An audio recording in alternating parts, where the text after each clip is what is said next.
अब इसमें याद रखेंगे, ये पॉइंट आपके काम का है। Expansion of education in India, Bharat में शिक्षा का प्रसार। कुछ लोग मानते थे कि भारतीय परंपरा के अनुसार होना चाहिए, कुछ लोग मानते थे ब्रिटिश दृष्टिकोण में। तो यही है प्राच्य विद्या, एक है प्राच्य विद्या ओरिएंटल स्कूल, इसी को प्राच्य विद्या के समर्थक, सपोर्टर ऑफ ओरिएंटल स्कूल, और यहां पर है वेस्टर्न स्कूल, यानी कि पाश्चात्य या आंग्ल शिक्षा के समर्थक।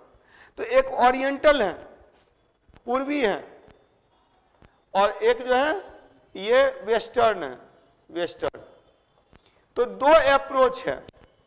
कुछ लोग हैं जो मानते हैं कि यहाँ एजुकेशन जो होना चाहिए इनके अकॉर्डिंग होना चाहिए, भारतीयों के अकॉर्डिंग होना चाहिए, और इसमें एच.टी. प्रिंस और विल्सन इंपॉर्टेंट है, विल्सन। जबकि पाश्चात्य शिक्षा के समर्थक में मुनरो, एल्फिंस्टन, मैकॉले हैं। तो western education, supporter of western education, supporter of eastern education, oriental education. Clear? तो दो प्रकार से एक्सपेंशन हुआ, शिक्षा का विकास हुआ। और इसी के अंतर्गत आप देखिएगा जितने भी लॉज आए, जितने भी कानून आए, उन सारे कानून में ये दृष्टिकोण दिखाई पड़ता है। क्लियर? तो भारत में शिक्षा का जो प्रसार हुआ दो लोगों के द्वारा हुआ, एक जो प्राच्य विद्या के समर्थक थे और एक जो पाश्चात्य विद्या के समर्थक थे। हाँ, थॉमस मुनरो है, मतलब कि ये एक्चुअली मुनरो जो वहाँ का गवर्नर था मद्रास का। हाँ, तो मुनरो, एल्फिंस्टन और मैकाले, ये सब पाश्चात्य। स्पेशली मैकाले के बारे में हम लोगों ने पहले भी चर्चा किया है। मैकाले का ही कथन है, मैं रूप रंग रक्त से भारतीय किंतु विचारों से अंग्रेज पैदा करूंगा। यानी कि by look, by appearance, by blood anyone will be Indian, but by thought that will be western, British. ठीक है? तो वही था कि मैं रूप रंग रक्त से भारतीय किंतु विचारों से अंग्रेज पैदा करूंगा। ये स्टेटमेंट जो है मैकाले का है। मैकाले ने अंग्रेजी शिक्षा नीति को भारत में इंट्रोड्यूस किया। अच्छा, शुरू में याद रखिएगा, पहली बार भारतीयों की शिक्षा के लिए 1 लाख रुपए वार्षिक खर्च करने का प्रावधान 1813 के चार्टर एक्ट में आया। पता ही है? तो ये बताए थे ना किस लिए लाया गया था। हाँ, मतलब संस्थान, मतलब ये कहने के लिए मैंने बताया, कहने का अर्थ ये है कि उनको हेल्पर चाहिए, और वो हेल्पर चाहिए चीप रेट में, मतलब सस्ता चाहिए। तो ऐसे में क्या है कि वो यानी कि कम लागत में वो ज़्यादा से ज़्यादा काम करवाना चाह रहे थे, अपनी प्रोडक्टिविटी को बढ़ाना चाहते थे। तो इसके लिए उन्होंने क्या किया, यहाँ पर एजुकेशन को डेवलप किया। तो सर्वप्रथम प्रयास जो हुआ 1813 के चार्टर एक्ट में 1 लाख रुपए वार्षिक खर्च करने का प्रावधान, भारतीयों की शिक्षा पर 1 लाख रुपए वार्षिक खर्च करने का प्रावधान लाया गया। ठीक है? 1 lakh annual expenditure on education for Indian education, भारतीय शिक्षा पर खर्च करने के, भारतीयों की शिक्षा पर खर्च करने के लिए। तो देखेंगे, अच्छा, अंग्रेजों ने देखिए कुछ संस्थान स्थापित किए भारत में जो एजुकेशनल इंस्टीट्यूशनल है, इंस्टीट्यूशंस है। तो important educational institutions, establishment of important educational institutions. तो कौन कौन से महत्वपूर्ण संस्थान है जो यहाँ स्थापित किए गए? 1781, 1781 में कलकत्ता मदरसा की स्थापना किया था। किसने? वॉरेन हेस्टिंग्स ने। 1784 में, 1784 में एशियाटिक सोसाइटी की स्थापना की गई थी विलियम जोन्स के द्वारा। 1791 में संस्कृत कॉलेज स्थापित किया गया जोनाथन डंकन, जोनाथन होगा, जोनाथन था होगा, Jonathan Duncan. Fort William college की स्थापना लॉर्ड वेलेस्ली के द्वारा की गई थी 1800 ईस्वी में। 1817 में हिंदू कॉलेज राजा राम मोहन राय, और बिशप कॉलेज 1820 में डेविड हेयर। तो ये कुछ महत्वपूर्ण घटनाक्रम है कि शिक्षण संस्थान स्थापित किए गए। यानी कि भारत में शिक्षा का विकास देखेंगे तो आरंभिक इनिशियल कुछ शिक्षण संस्थान है जो ब्रिटिश शासन के दौरान स्थापित किए गए। इधर वन बाय वन एक एक पार्ट को, एक एक पॉइंट यहाँ इंपॉर्टेंट है जो आपके बीपीएससी के लिए, ये बाकी किसी भी एग्जामिनेशंस के लिए। और ये एक कॉन्सेप्ट बनेगा 1781, सबसे पहले 1781 क्या है, Calcutta Madrasa, clear, by home, by Warren Hastings. इसके बाद एशियाटिक सोसाइटी की स्थापना, एशियाटिक सोसाइटी, विलियम जोन्स, आप लोगों को पता है ना, नवाब की नवाबी थी कहाँ, बंगाल में। स्वाभाविक सी बात है, इस्लामी रूल से हट करके ब्रिटिश रूल का एस्टेब्लिशमेंट हुआ था। तो ये लोग जो भी चीज चाह रहे थे मुसलमानों को आरंभ में संतुष्ट करने का प्रयास है, शासक वर्ग को संतुष्ट करने का प्रयास है। इसीलिए देखिए एजुकेशन के फील्ड में ये क्या कर रहे हैं, कलकत्ता मदरसा की स्थापना कर रहे हैं। इसके बाद एशियाटिक सोसाइटी की स्थापना क्यों की गई थी पता है? एशियाटिक सोसाइटी की स्थापना के पीछे लक्ष्य ये था, it was the goal that Asiatic society was established in 1784। It was a favourite question, ये जो है कि फेवरेट क्वेश्चन था आपका कंटिन्यू यूपीएससी से लेके एनी अदर एग्जामिनेशंस में। और एक चीज याद रखिए, अभी भी till now it is favourite question, एक फेवरेट क्वेश्चन है एशियाटिक सोसाइटी का गठन क्यों किया गया था? किया गया था भारतीय संस्कृति को समझने के लिए, और इसीलिए इसके अधीन भारतीय ग्रंथों का अनुवाद किया गया। पता है ना, मनुस्मृति का अनुवाद किस नाम से किया गया था? ए कोड ऑफ जेंटू लॉज, एक कोड ऑफ, कोड मतलब संहिता, कानून, जेंटू लॉज, जेंटलमैन कौन होते हैं? तो वो भद्र पुरुष, जेंटू लॉज मतलब भद्र पुरुष का जो कानून है, जो कानून ग्रंथ हमारा था मनुस्मृति, उसका अनुवाद किया गया एक कोड ऑफ जेंटू लॉज के नाम से, विलियम जोन्स एशियाटिक सोसाइटी के द्वारा, पता है ना। और इसी में मैक्स मूलर जो थे, क्या नहीं, गीता का अनुवाद तो विल्किंस पहले कर चुके थे, 1781 में ही कर चुके थे। भगवत गीता का इंग्लिश में अनुवाद विल्किंस ने किया था, 1781 में। लेकिन एशियाटिक सोसाइटी के द्वारा जो किया गया था वो मनुस्मृति का अनुवाद किया गया था। क्यों करते थे पता है? भारतीय संस्कृति को समझने के लिए। क्यों? ताकि शासन करना आसान हो, और यह दर्शाने के लिए कि भारत में कभी शासन था ही नहीं, वो तो हम लोग आए हैं तो शासन आया है। अंग्रेज ये समझाना चाहते थे, इसीलिए उन्होंने भारतीय ग्रंथों का अनुवाद किया ताकि हमारी कमजोरियों को उजागर करके अपने शासन के औचित्य को वो स्थापित कर पाते। ठीक है, तो ये चीज है to publish the demerits of Indians, जो भारतीयों के जो कमजोरियों को उजागर करना, पब्लिश करना करके, और वो रिलेवेंस ऑफ देयर रूल, उनके शासन के महत्व को समझाना, इसी के लिए किया गया था। इन 1791 Sanskrit college was established by Jonathan Duncan. In 1800 fort William college, fort William college की स्थापना क्यों हुई थी? सिविल सेवकों को प्रशिक्षण देने के लिए, इस पर पहले भी चर्चा हो चुकी है। सिविल सेवकों को प्रशिक्षण देने के लिए लॉर्ड वेलेजली के द्वारा। हिंदू कॉलेज की स्थापना यहाँ राजा राम मोहन राय ने की। बिशप कॉलेज की स्थापना डेविड हेयर ने किया था। ये डेविड हेयर इनको सपोर्ट भी किए थे हिंदू कॉलेज की स्थापना में। हिंदू कॉलेज की स्थापना 1817 में हुआ और 1820 में बिशप कॉलेज की स्थापना हुई थी। क्लियर? ये देखिए, ये जो घटनाक्रम है ये 1833 के चार्टर एक्ट से पहले तक है। 1833 के चार्टर एक्ट में क्या आया था? 1833 के चार्टर एक्ट में मैकाले मिनट का कॉन्सेप्ट आया। 1835 में, 1835 में मैकाले मिनट लाया गया, जिससे अंग्रेजी शिक्षा नीति को भारत में इंट्रोड्यूस किया गया। यानी बाद में अंग्रेज प्रयास कर रहे हैं, लेकिन उससे पहले जो प्रयास है वो सबके द्वारा, मैंने बताया ना कि गवर्नर है, गवर्नर जनरल हैं, फिर ईसाई मिशनरी है, और भारतीय बुद्धिजीवी वर्ग, शिक्षित बुद्धिजीवी वर्ग, राजा राम मोहन राय, तो इन सब से एक एक पॉइंट को दिमाग में बैठाएं। 1781 कलकत्ता मदरसा, कौन? Warren Hastings. 1784 Asiatic Society, William Jones. 1791 Sanskrit college, Jonathan Duncan. 1817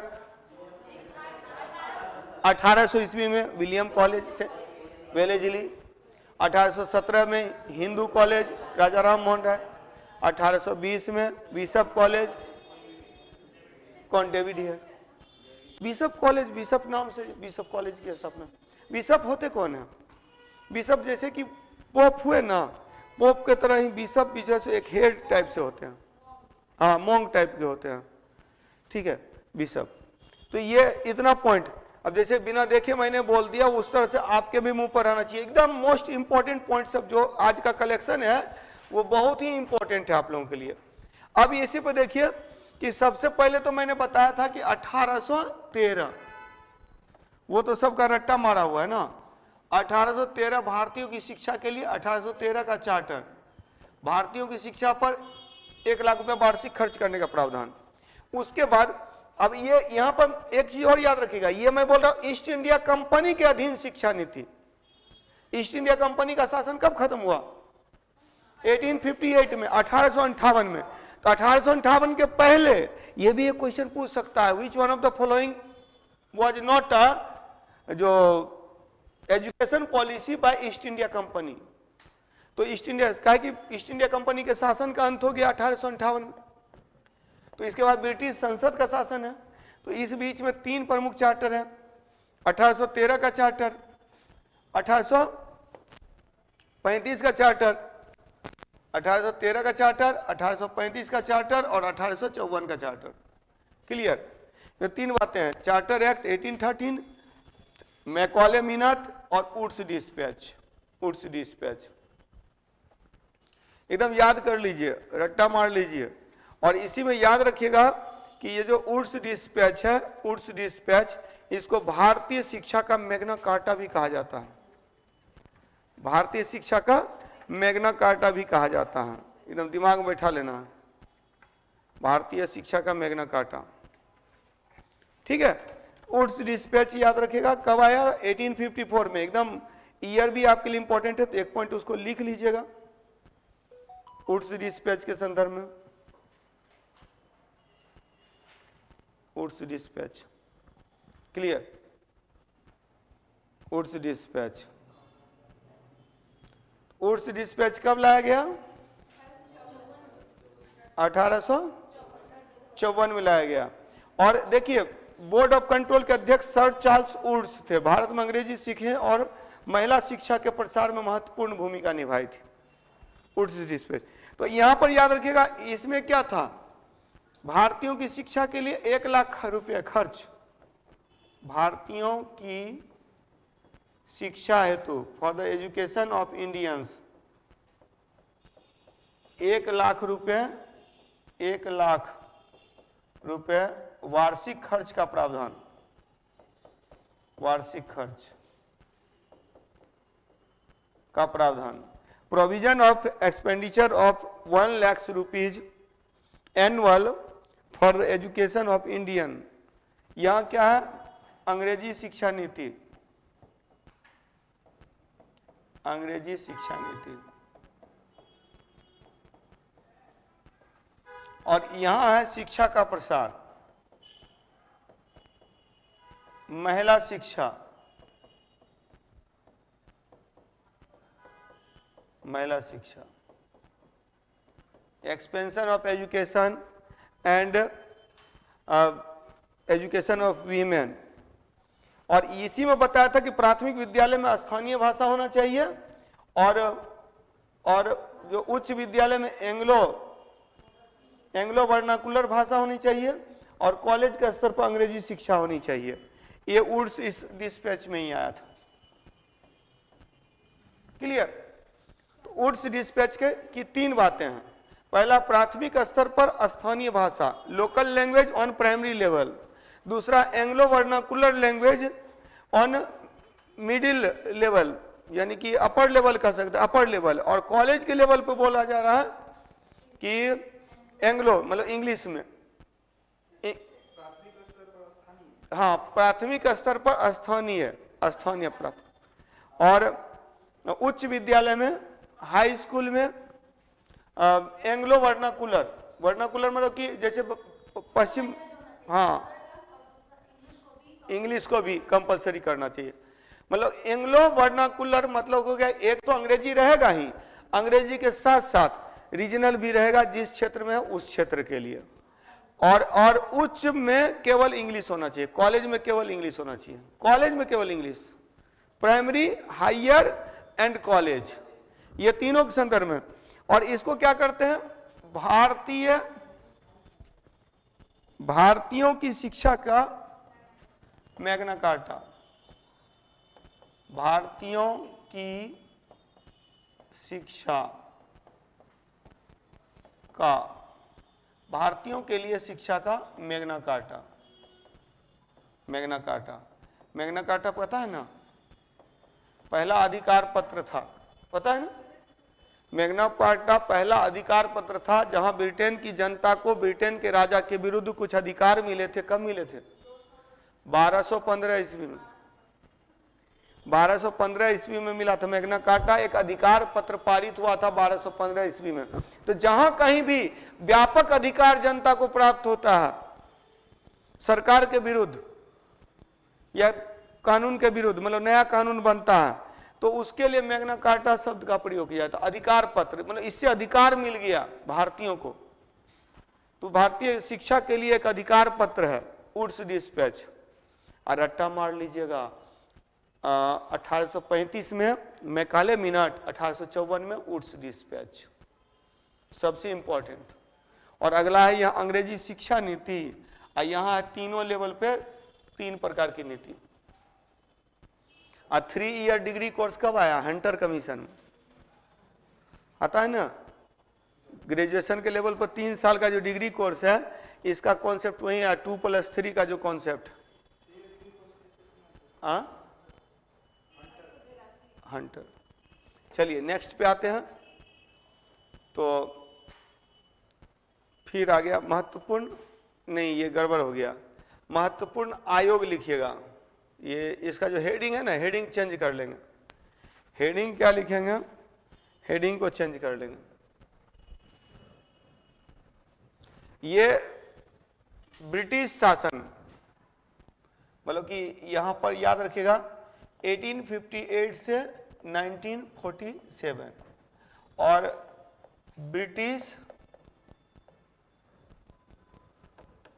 British संसद के शासन के अधीन, ब्रिटिश संसद के शासन के अधीन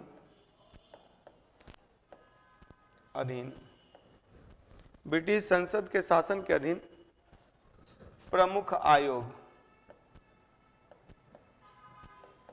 प्रमुख आयोग, ठीक है। Important commissions under the rule of British parliament, Hunter commission, Hunter आयोग, रेले कमीशन 1902, 1917 में सैडलर आयोग, 1929 में हार्टोग योजना, वर्धा योजना, सार्जेंट योजना। और तब 1948 वाला हम लोग याद रखेंगे, कौन सा याद है? राधा कृष्णन आयोग, राधा कृष्णन,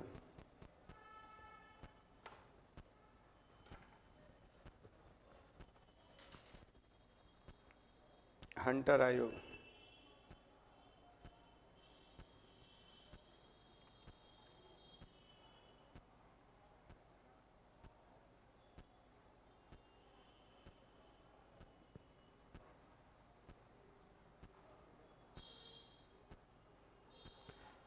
तो उर्स घोषणा के बाद हंटर आयोग आया। इस आयोग के कुल 20 सदस्य थे, जिसमें 8 भारतीय थे। ये एक इंपॉर्टेंट चीज है। रिपन का टाइम है, तो स्वाभाविक सी बात है, मतलब कि केवल प्राथमिक और माध्यमिक शिक्षा के विकास का सुझाव प्रस्तुत करना था इनको। लेकिन एक चीज याद रखेंगे, प्राथमिक और माध्यमिक शिक्षा के विकास पर सुझाव देना था, और विश्वविद्यालय के कार्यों की समीक्षा करना इसका उद्देश्य नहीं था। ये एक इम्पॉर्टेंट सेक्शन है लग रहा है। और कॉलेज की स्थापना विश्वविद्यालय के जगह पर यहाँ पर देखिए, मुझे याद है, और मुझे याद है हुई थी ईस्वी, मतलब कि ईस्वी सन के साथ में, वर्ष के साथ में मैं आपको बता सकता हूं। तो आपको भी इसी तरह से याद रखना। फैक्ट है, आपको पहले तो याद रखना होगा कि 1813 के चार्टर एक्ट में 1 लाख रुपए वार्षिक खर्च करने का प्रावधान 1835 में मैकाले मिनट लाया गया और 1854 में वुड्स डिस्पैच। ये ईस्ट इंडिया कंपनी के शासन के अधीन 3 प्रमुख लॉ है।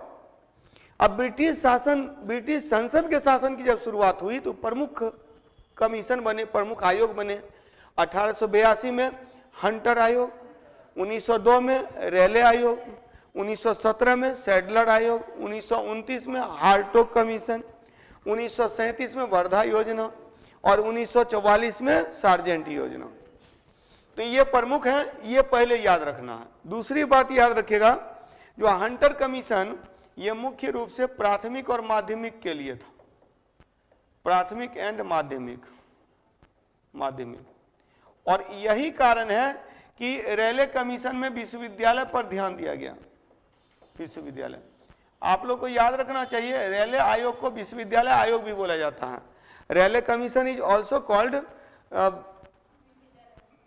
यूनिवर्सिटी कमीशन, यूनिवर्सिटी कमीशन भी कहते हैं इसको। रेले कमीशन को यूनिवर्सिटी कमीशन भी कहते हैं, यूनिवर्सिटी कमीशन। क्लियर। और 1917 में आया सैडलर।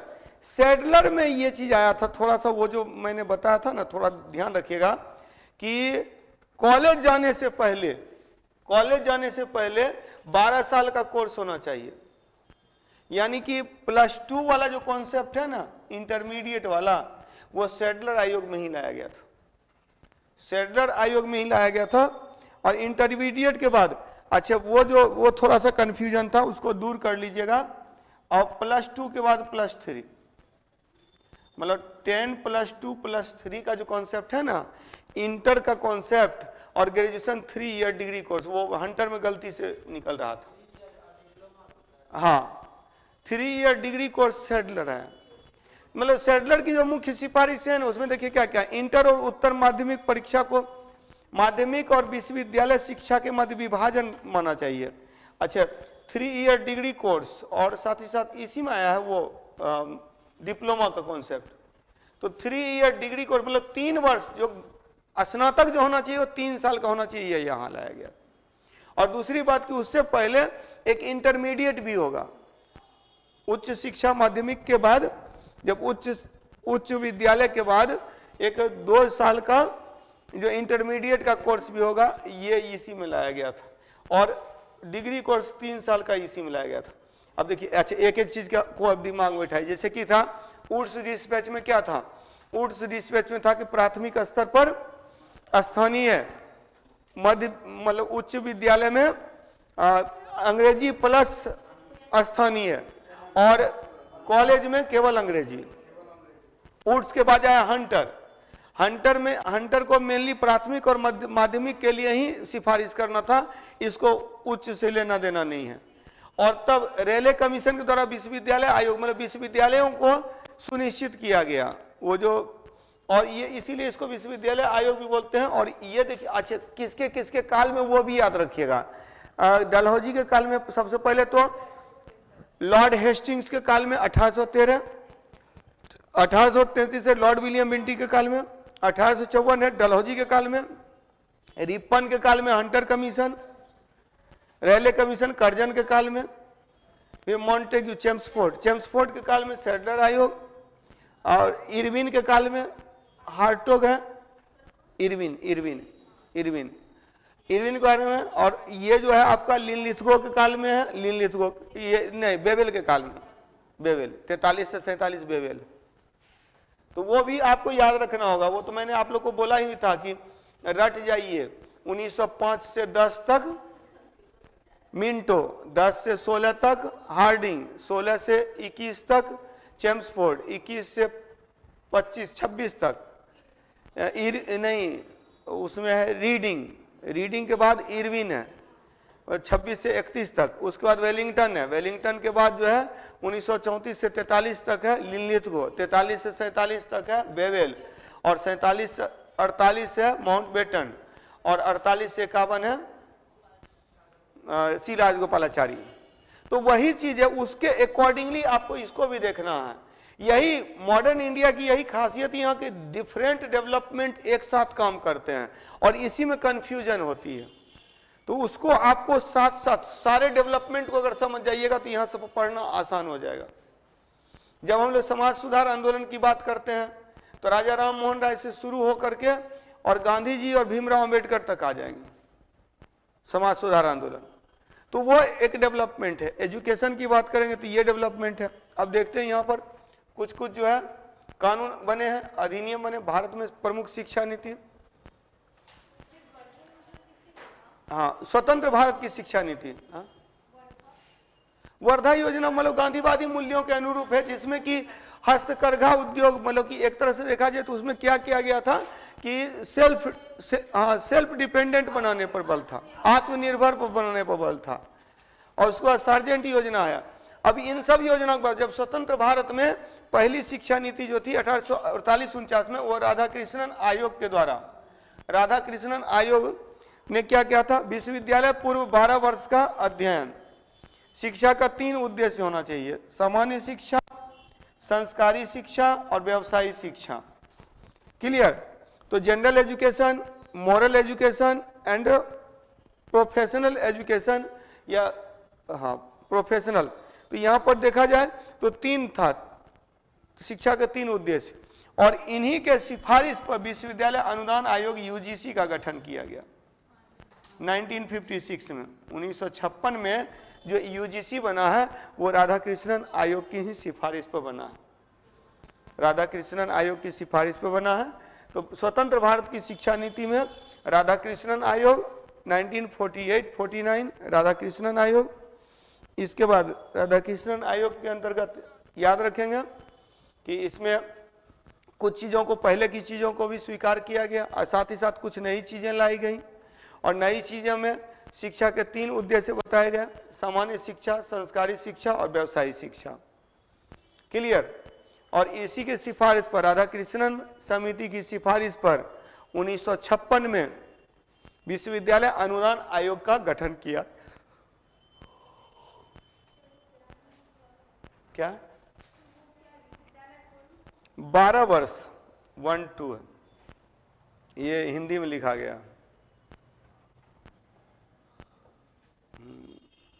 12।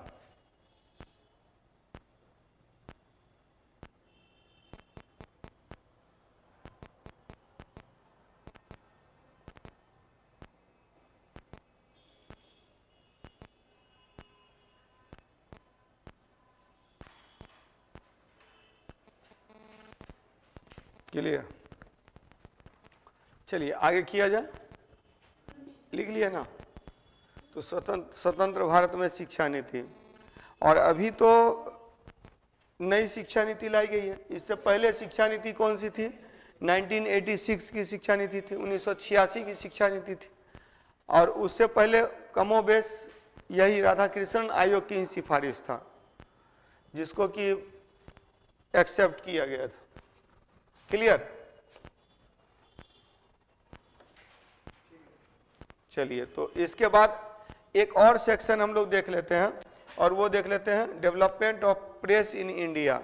तो भारत में प्रेस का विकास, development of press in India, development of press in India. तो भारत में सबसे पहले प्रेस की स्थापना पुर्तगालियों ने किया था, सबसे पहले प्रेस की स्थापना पुर्तगालियों ने किया था।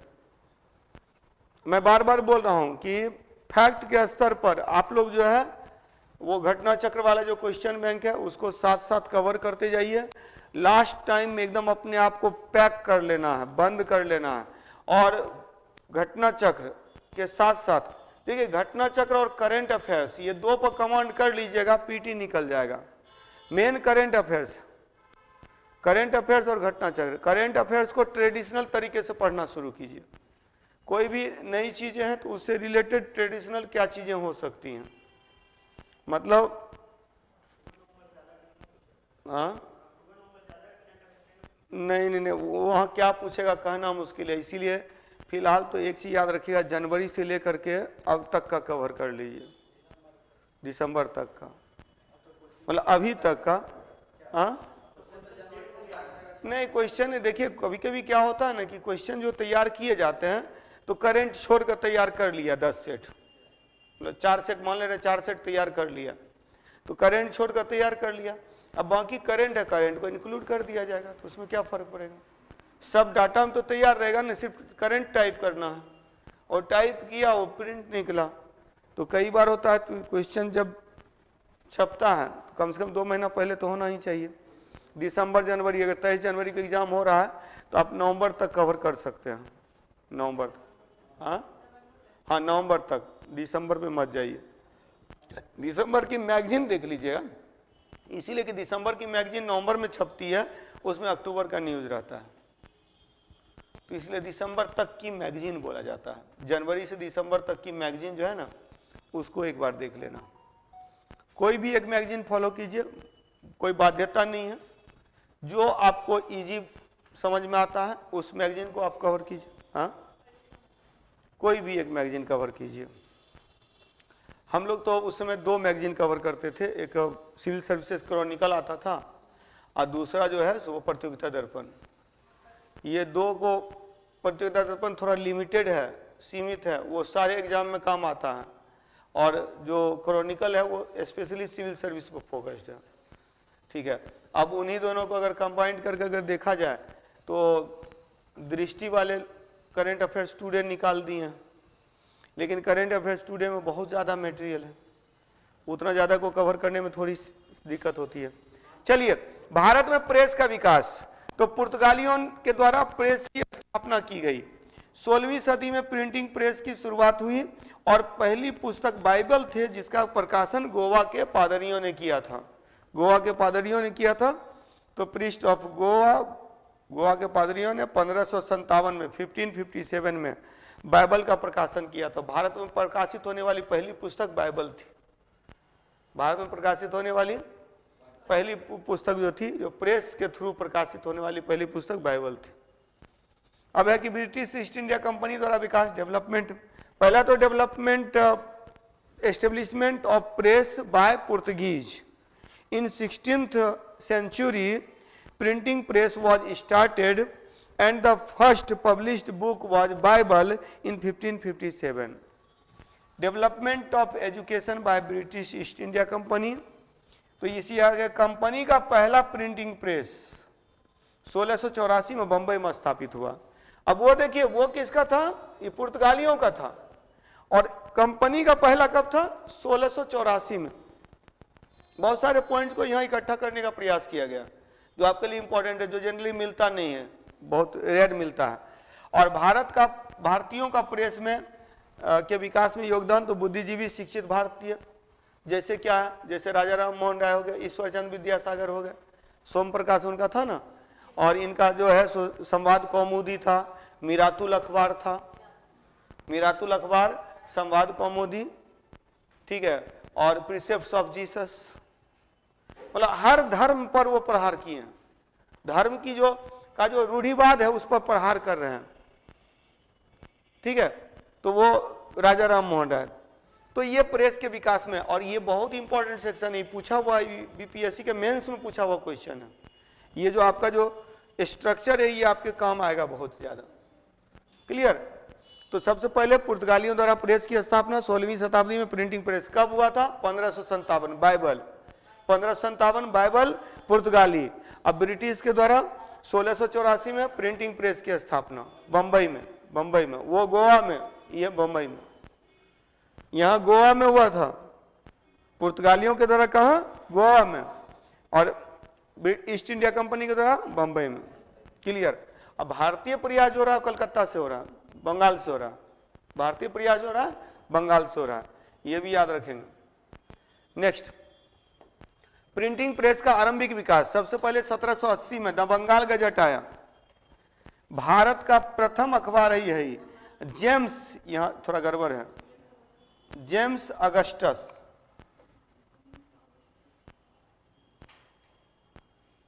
जेम्स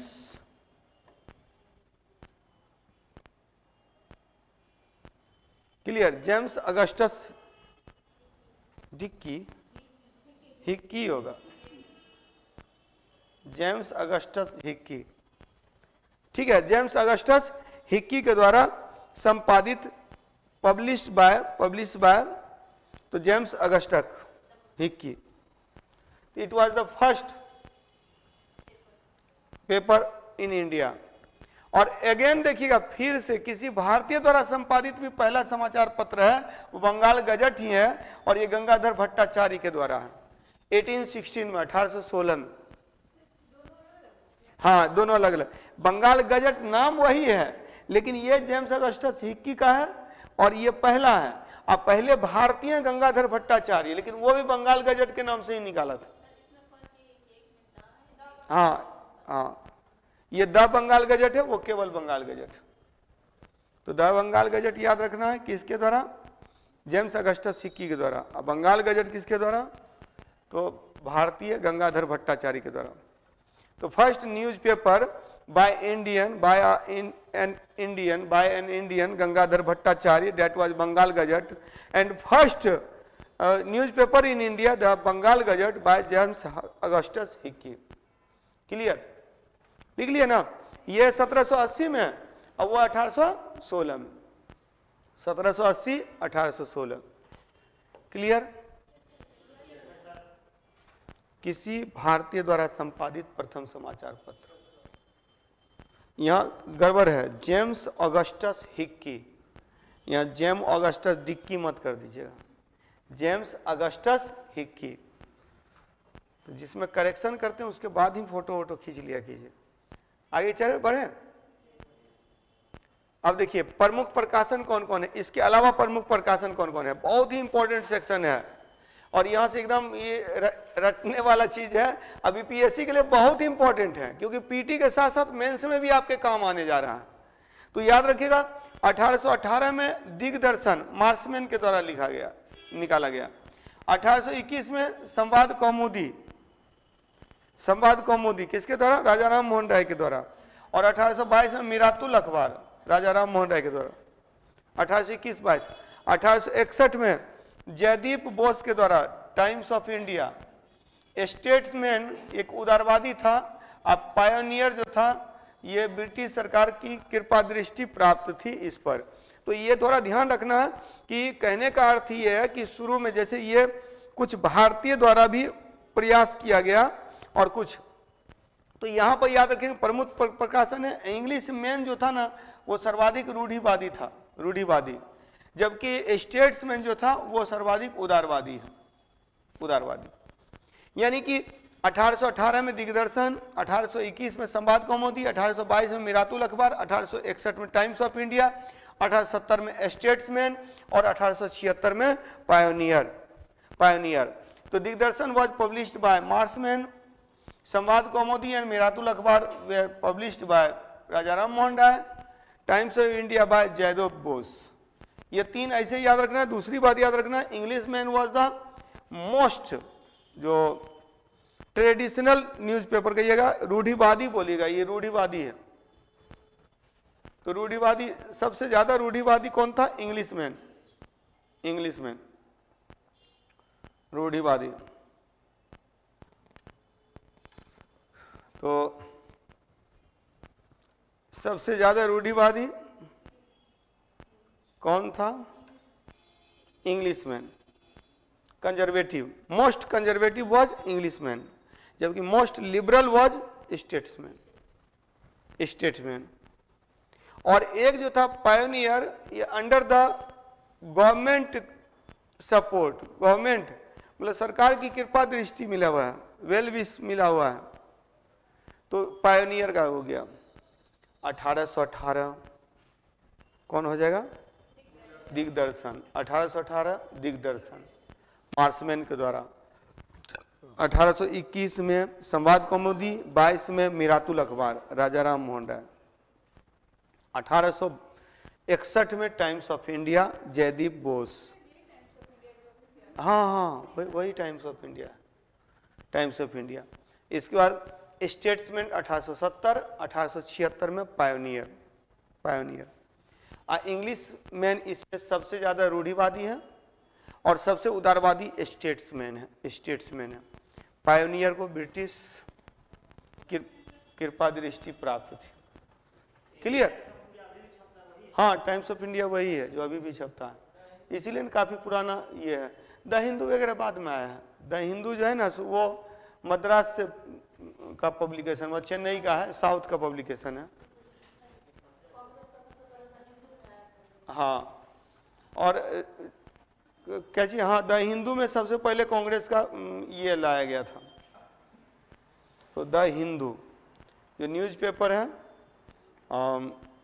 अब तो जमाना है किस चीज़ का,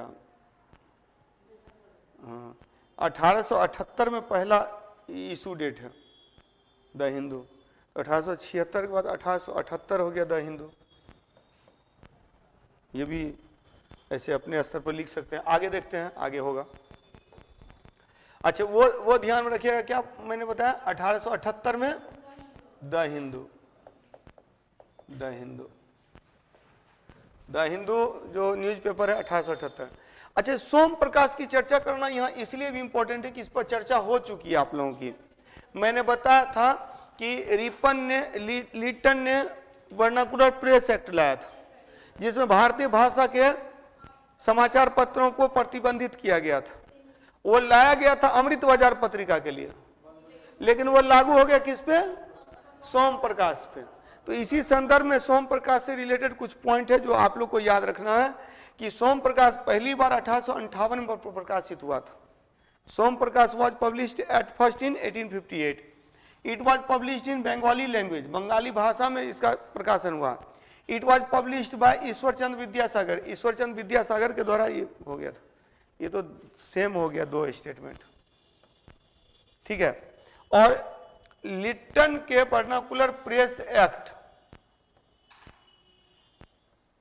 लिटन के वर्नाकुलर प्रेस एक्ट का शिकार यही हुआ, वर्नाकुलर प्रेस एक्ट का शिकार।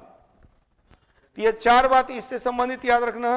अच्छा, एक पॉइंट है, हिंदू पैट्रियट के जो संपादक थे क्रिस्टोफर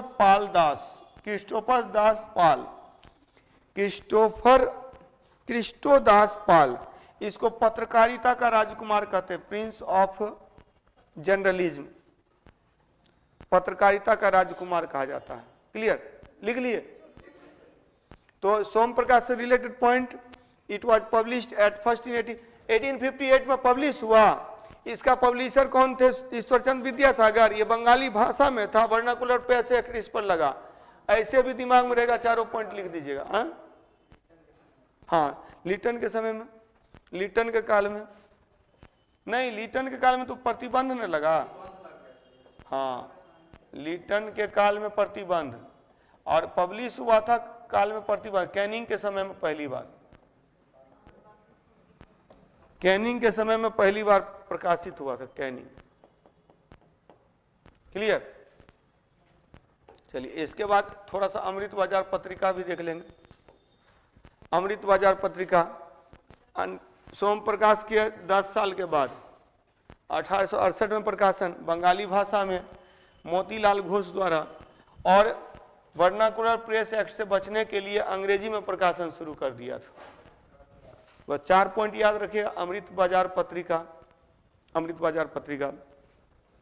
तो development of press in India, तो भारत में प्रेस का विकास, प्रेस के विकास के अंतर्गत कुछ महत्वपूर्ण जो डेवलपमेंट है उसको दिमाग में रखना है। और एक तो हो गया सोम प्रकाश, फिर हो गया अमृत बाजार पत्रिका, और उसका पहला भारतीय कौन था जिसने पहला हिंदी में कौन सा था, पहला हिंदी में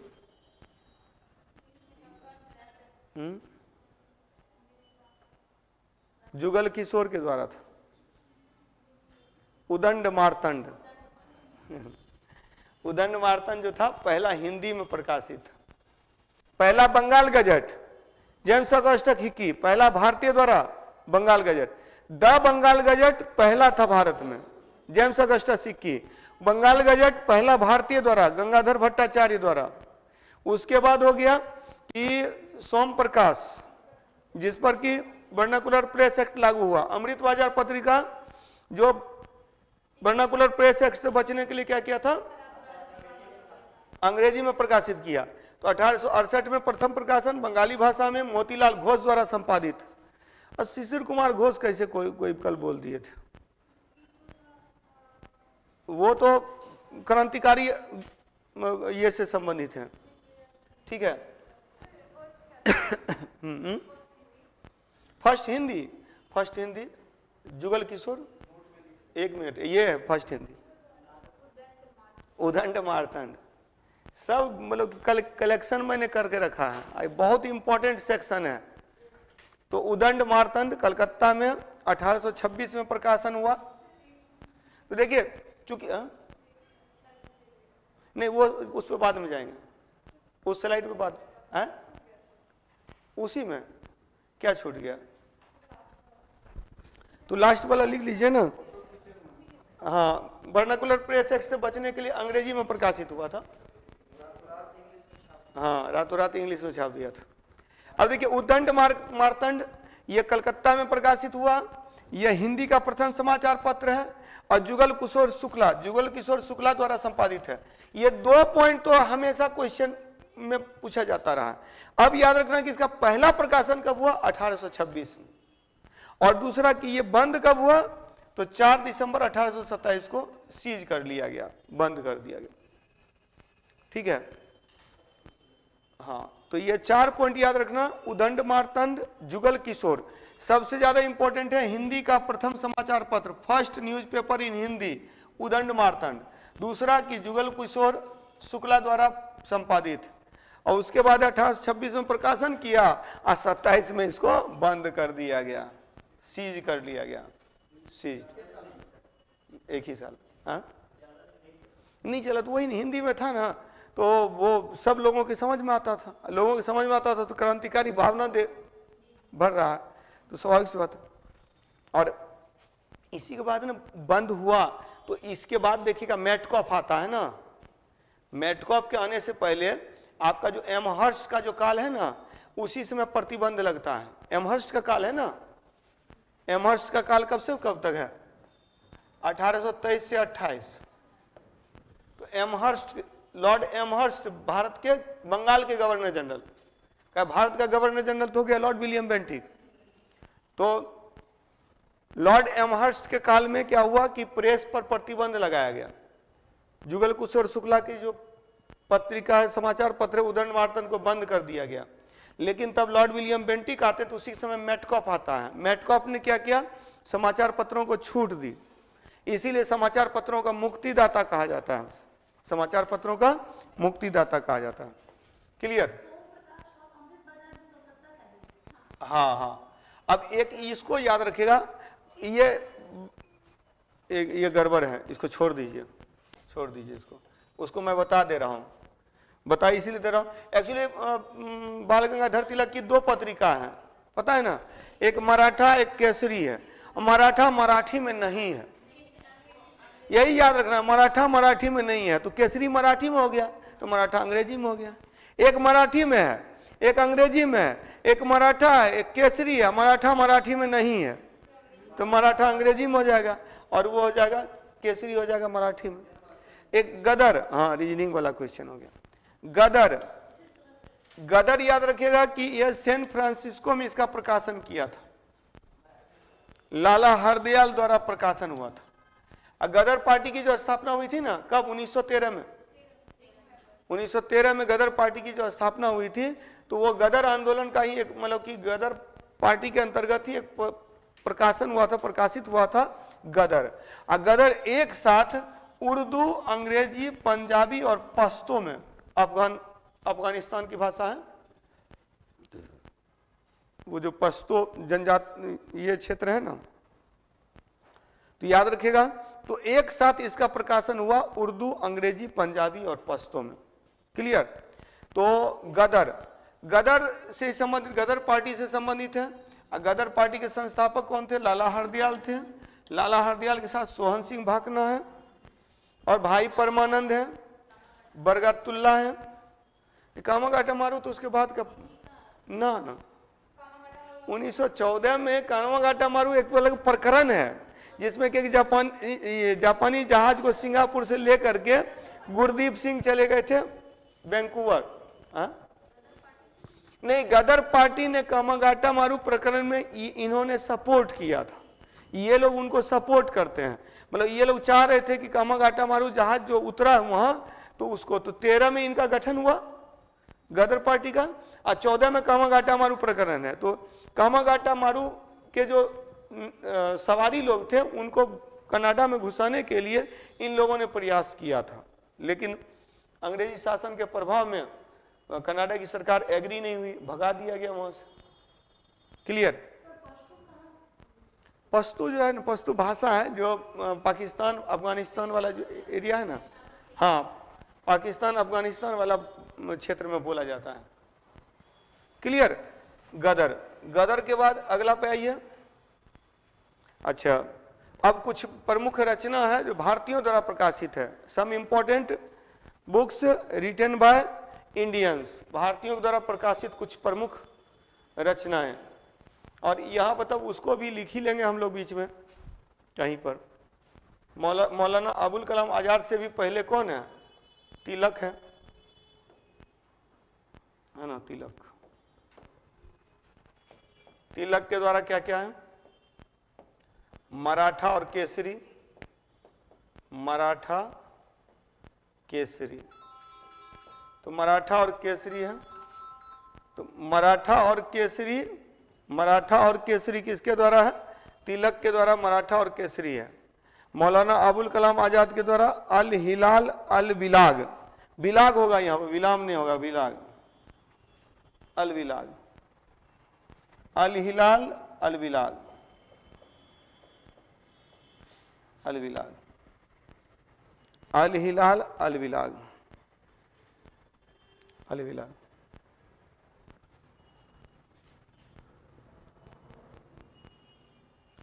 ठीक है, अल हिलाल और अल बिलाग।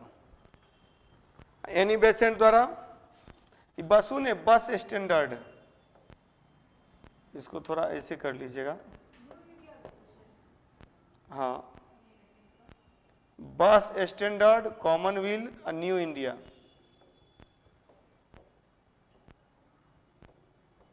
New India, Young India, Navjivan और हरिजन, महात्मा गांधी के द्वारा, मोहम्मद अली जिन्ना, हमदर्द और कॉमरेड, हमदर्द और कॉमरेड। क्लियर?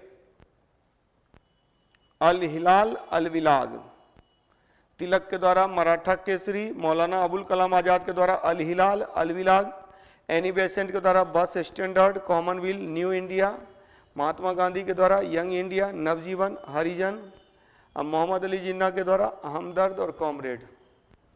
क्लियर? लिख लिए? आगे बढ़ा जाए। अल बिलाग, हाँ अल बिलाग के, हाँ मराठा अंग्रेजी में था और केसरी मराठी में था। हाँ अब नहीं भूलेंगे। हाँ, यंग इंडिया जो महात्मा गांधी का है ना, इसी में एक लेख लिखा था किसने? लाला लाजपत राय ने, जिसमें बताए थे ना सेफ्टी वाल्व का सिद्धांत दिया था। क्लियर हो गया ना? चलिए तो आगे बढ़ा जाए। प्रेस संबंधी मत, प्रेस संबंधी एक विरोधी मत है जो प्रेस पर अंकुश लगाता है, एक समर्थक मत है जो प्रेस को स्वतंत्रता देना चाहता है। तो ये याद रखिएगा कौन कौन है जो प्रेस संबंधी विरोधी मत किनका किनका है? लॉर्ड वेलेस्ली का, लॉर्ड मिंटो का, एडम्स का, लॉर्ड कैनिंग का और लॉर्ड लिटन का।